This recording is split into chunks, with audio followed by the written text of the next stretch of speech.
Good morning. What beautiful songs you sing so well. This morning, we're thinking about our Lord Jesus, and we're thinking about what took place. Would you take with me and turn in your Bibles to Matthew 27, verse 45 and 46. Matthew 27, 45 and 46, as we prepare our hearts for the message of the morning. Would you follow along in your Bible as I read aloud? Matthew 27, 45, 46. Now, from the 6th hour, about noon, there was darkness over all the land until the 9th hour. And about the 9th hour, Jesus cried with a loud voice, saying, Eli, Eli, lama sabachthani. That is to say, my God, why hast thou forsaken me? Let us pray.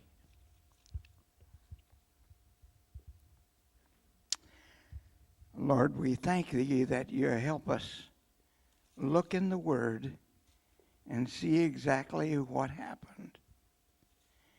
And Lord, this morning, help us to not only realize the what, but who it was for and who died. God, we thank Thee that this has been so effective in our lives and the lives of our loved ones. And I thank Thee, O God, for this dear friend of mine who came to Jesus this past week. Lord, You're so good. We pray in this season that more and more might realize why You died and realize it was for them. Bless the Word of God as Pastor preaches it this morning. Help us as we take our notes, Lord, that we might profit greatly by it. In the name of Jesus, we pray. Amen. And many people said, Amen. Thank you.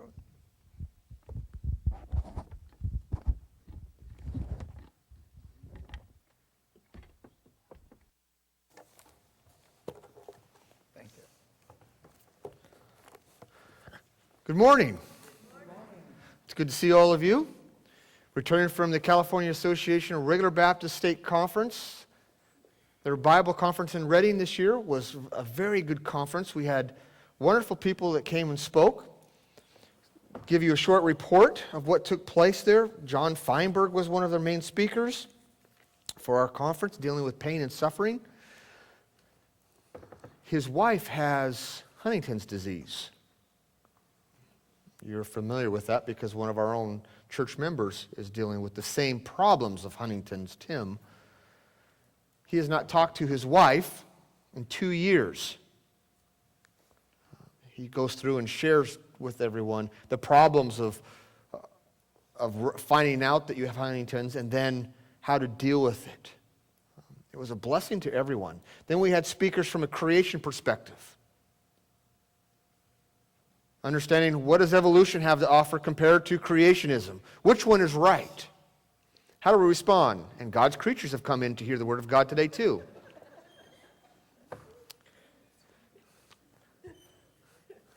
You hope that they don't come over you. We also had speakers on prophecy, Randall Price, and as he talked about the temple and what's taking place on the Temple Mount today. There are huge, huge things taking place with the tabernacle or I should say the temple? When is Israel going to rebuild? What are the problems that are going to take place? When was that dome put on there? What's underneath of it? Can anybody, and does anybody know where the Ark of the Covenant is at? Very interesting things. So the entire conference was a wonderful blessing. Uli had a chance to go. He said he liked it. Is that true? Okay, I got the thumbs up from him. Good, good. It was good to see people I haven't seen in quite a while. Thank the Lord for them. Thank the Lord for their ministry. Also want to remind you about, of course, what Cal mentioned already with Good Friday coming up, and for Easter. Easter service also will be evangelism. But what I would like to do is share a story about a centurion, a man who served in the military, in the Roman military, how he became and followed his father's footsteps, how Jesus had an impact in his life when he was young, and how those footsteps followed all the way in from Jerusalem to Caesarea, back to Rome, and all the interesting people that he met along the way. People, of course, like Jesus, Peter, Paul, and how that's impacted his life. So Sunday morning on Easter, that will be our service in which a centurion will walk in, and he'll start off with something like this: "He is risen." And that's the response that he would expect to get. Because when he comes to an area in those days, when a centurion showed up to a small group of Christians, that was not a good sign. Because he was there for one purpose: to arrest you, to break you up. So, invite your friends. Besides, they're going to church somewhere, right? Why not come here? See something different. Hear something different. We thank the Lord for the opportunity that God has given to us at Walnut Creek to reach out and share the good news of Jesus Christ. Also be praying about Vacation Bible School that's going to be coming. School's going to be out in just a little of no time. I'm sure some of you are counting the days. Summer will be here, then summer will be over, and before we know it, it'll be Christmas. Isn't it nice how the year just flies by? Take out your sermon notes, please.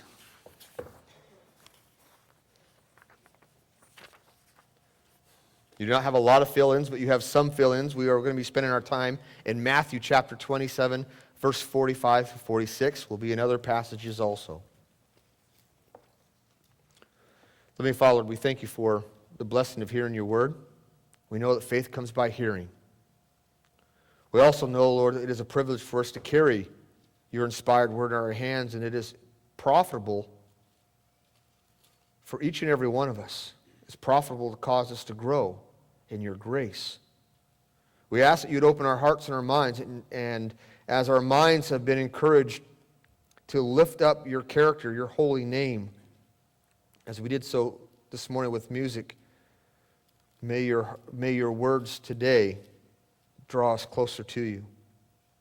In Jesus' name, amen. For 3.5 years, Jesus proclaimed to be the Messiah, the Christ. Both his words and deeds gave proof to those claims. And yet jealousy among the spiritual leaders of Jerusalem had caused them to unite in an unholy alliance. We see people in which they would never come together finally join together. The scribes, the Pharisees, the Herodians, the Sanhedrin, all decided that against this one foe, they could unite and agree on one thing. They could come together against an untrained rabbi. And in the cover of darkness, Jesus is betrayed by one of his own for a small pouch of silver. Thankfully, the Gospels record for us the last 7 sayings of Jesus. From the moment that they pierced his hand and feet, we have Jesus' words in which he cries out and says, "Father, forgive them, for they do not know what they are doing." From a nail being pierced into his hand and his feet, he is thinking about forgiving those who are doing this atrocity to him. Secondly, we are run into a conversation with a murderer that is being crucified beside him. We will not go into the full conversation that took place, but let it be known that Christ says, truly, today you will be with me in paradise. The conversation revolves around salvation. Moments before his death, Jesus is not thinking of himself. He's thinking about the man that's beside him. Third, through one of the other Gospels, we're told about John, the Apostle John, and his mother Mary come before the cross. And at this moment, we see the affection that Jesus has for his mother and for the one whom Jesus loved, John, in which Jesus turns, well, he can't really turn, but maybe his head a little bit, and says to his mother, "This is your son." And to John, "This is your mother." In this fourth phrase or saying, we hear the sound of anguish in Jesus' voice when he cries out in the darkness, my God, why have you forsaken me?" We cannot but help hear the anguish in his voice. Fifth, after hanging for hours in the heat, after being beaten, I'm going to move over a little bit. I'm getting too many squeaks. Sorry, Uli. After being beaten and shredded and mocked and spit upon and hanging there, he has a simple phrase that sums up his suffering. "I thirst." The parchment of his tongue cleaving to the top of his mouth. 6, Jesus announces that his work is complete. He had been obedient to the very end. He had fulfilled everything that his Father had said. And he cries out and says, "It's finished." In his death, he is victorious. Lastly, we see his words of contentment. He says, "Father, into your hands I commit my spirit."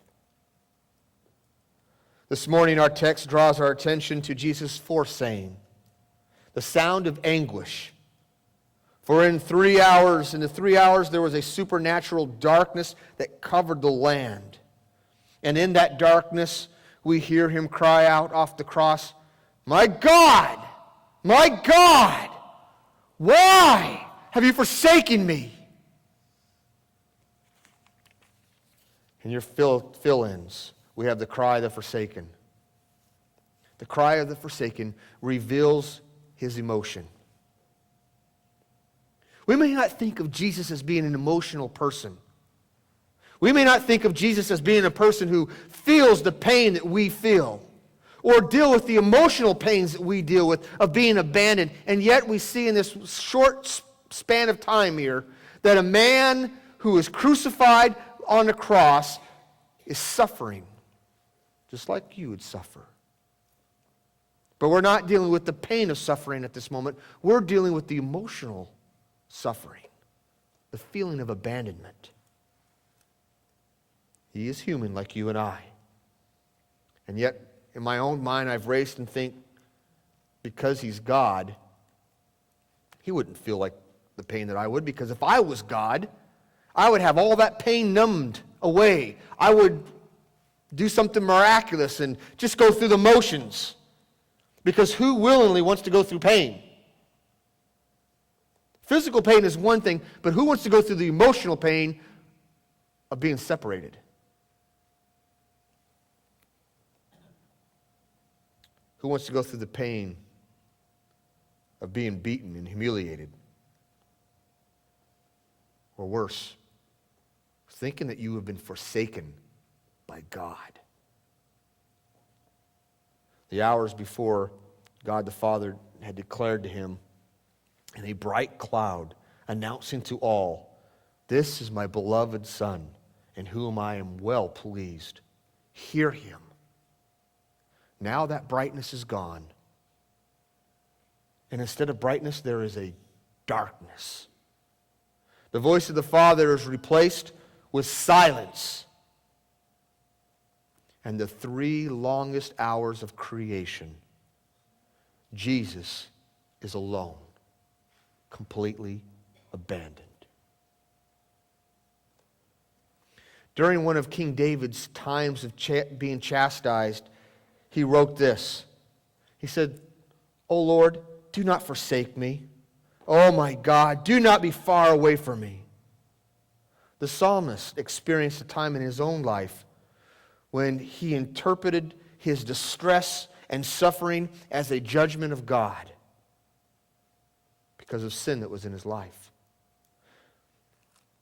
Do you and I not feel the same things? Are there not times in your life and in my life, perhaps we identify because of sin, and we think God has abandoned us, God has left us, and we are all alone? We look at our lives and we reflect and think, my life is like a ghost town. Where is the God that loves me? Where is the God that cares for me? At once there was a time where my life was filled with the hustle and bustle and activities of walking with the Lord, and now there is only a shell reminder of what was. Remember those days when you walked hand in hand with Him, like Adam and Eve in the garden? And now it seems like you go out to the garden, where's God? I don't even know where He's at. For the cry of the forsaken, where are you? Where have you gone? The cry of the forsaken also that reveals a need for God.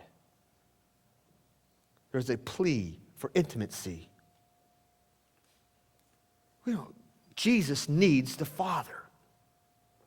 He says, to see the Father, or to see the Son is to see the Father. They were constantly united together.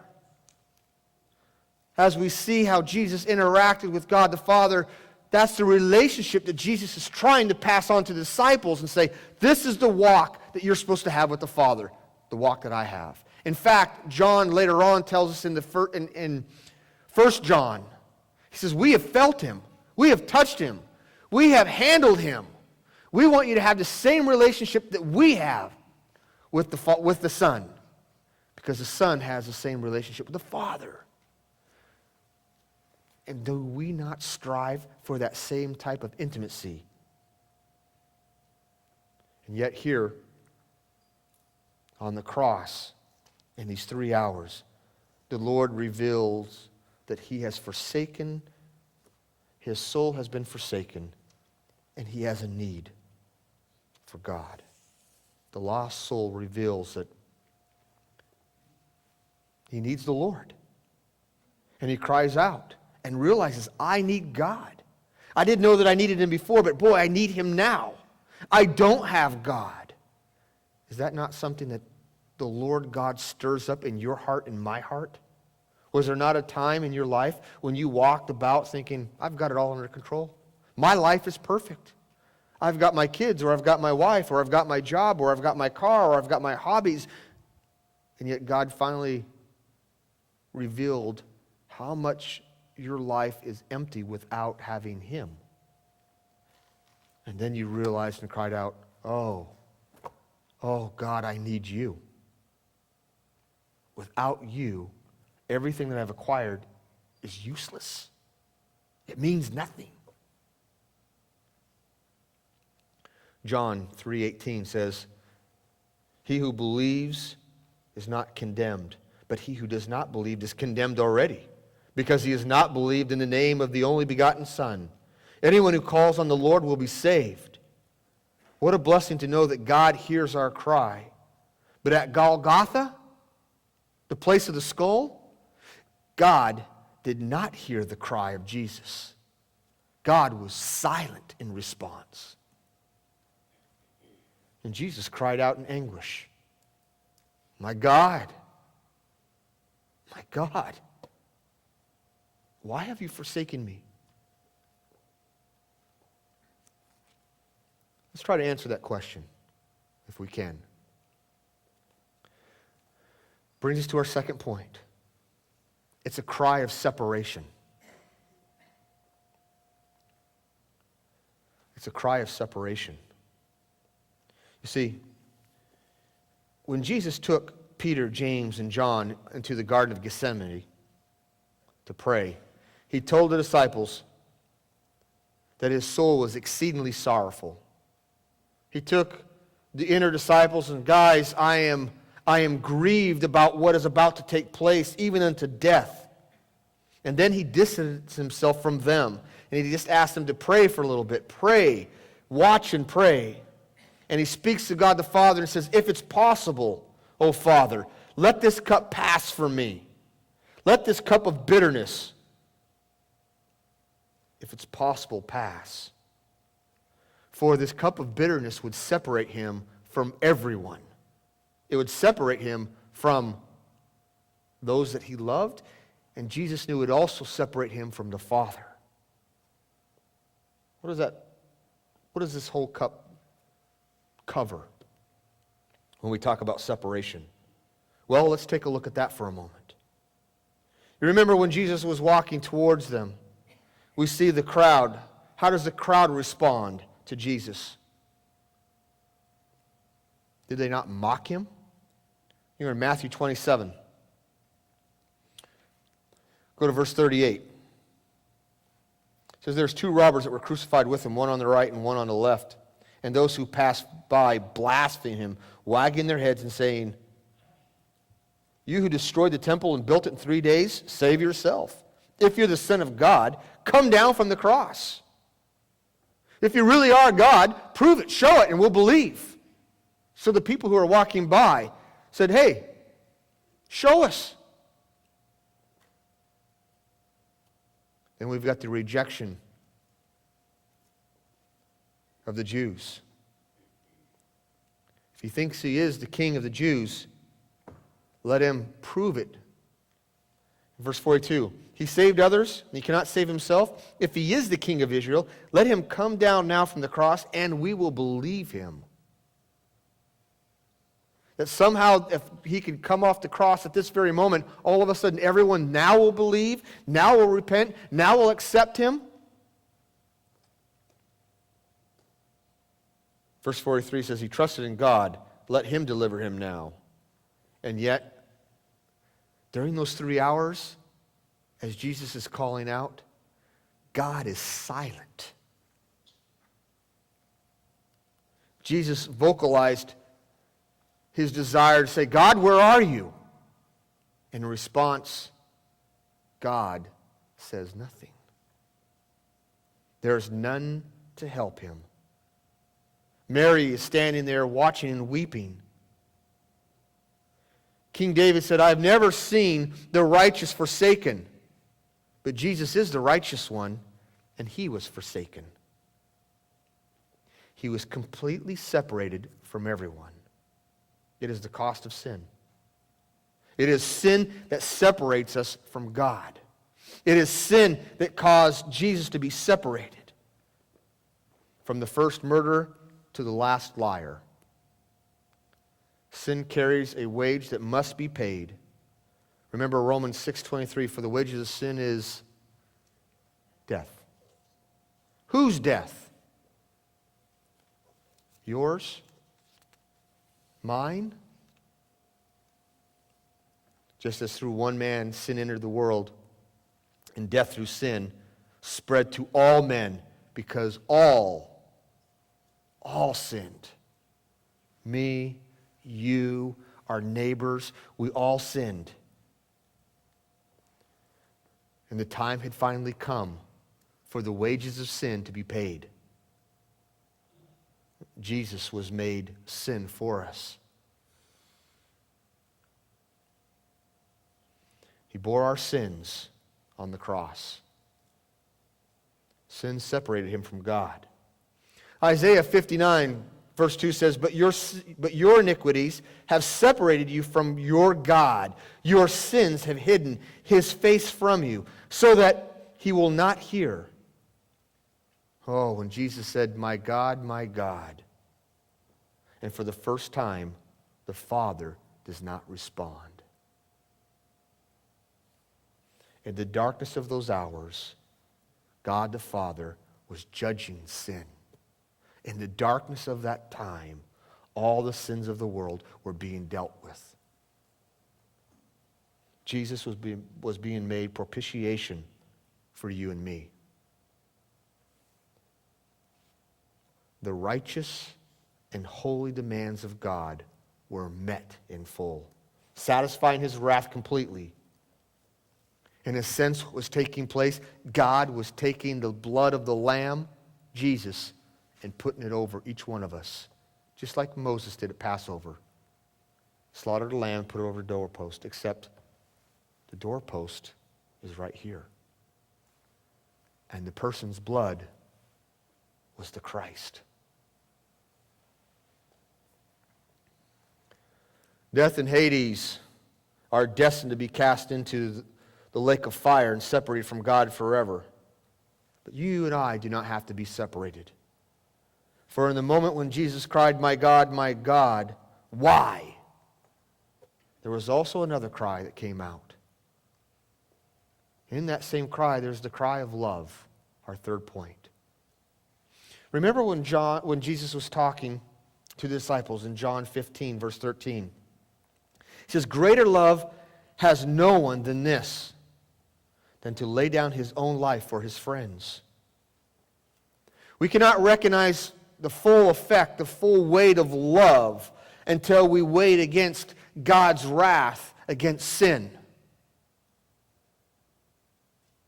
When we understand how much God hates sin, then we can turn around and say, now I fully understand how much God's love for me is. Because he must deal with that sin. And having dealt with that, he shows how much that he truly loves and cares for me.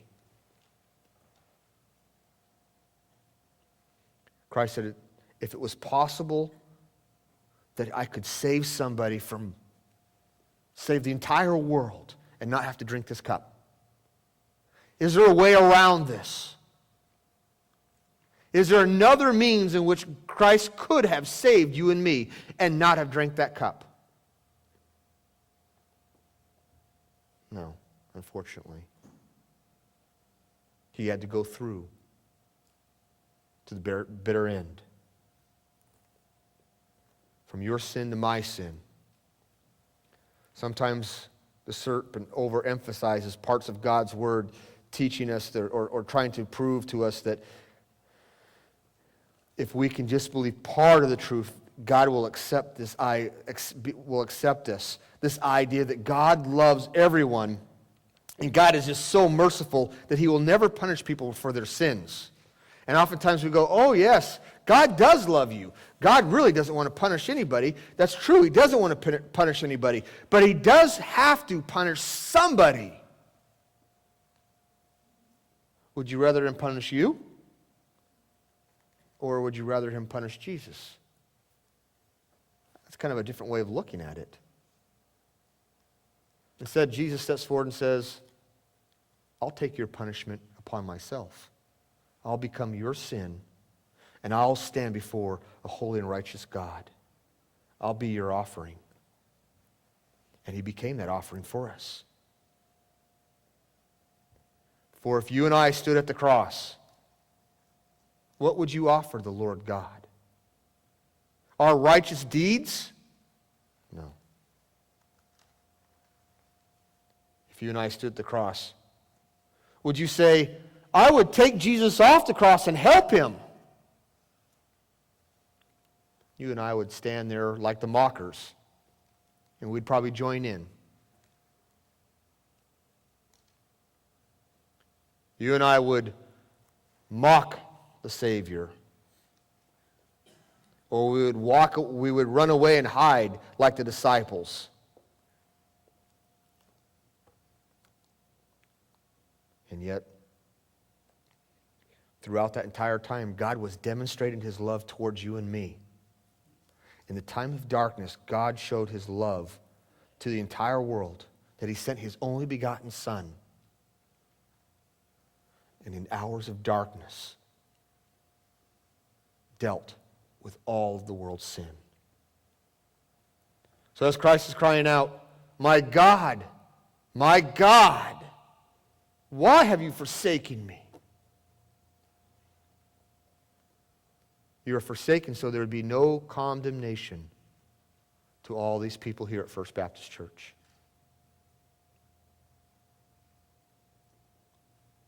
You are forsaken so all these people here at First Baptist Church who have trusted in my Son, Jesus Christ, could have eternal life.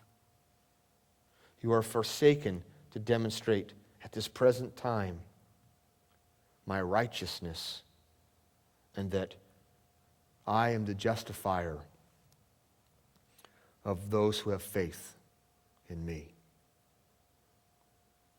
You and I stand before Christ because he was forsaken. And because he is forsaken, you are accepted. We come to the table, the communion table today, remembering that we have been accepted in him. We have believed and we partake of his body and of his life. But he was completely forsaken, abandoned. So as I ask the men to come forward as we prepare for this, I ask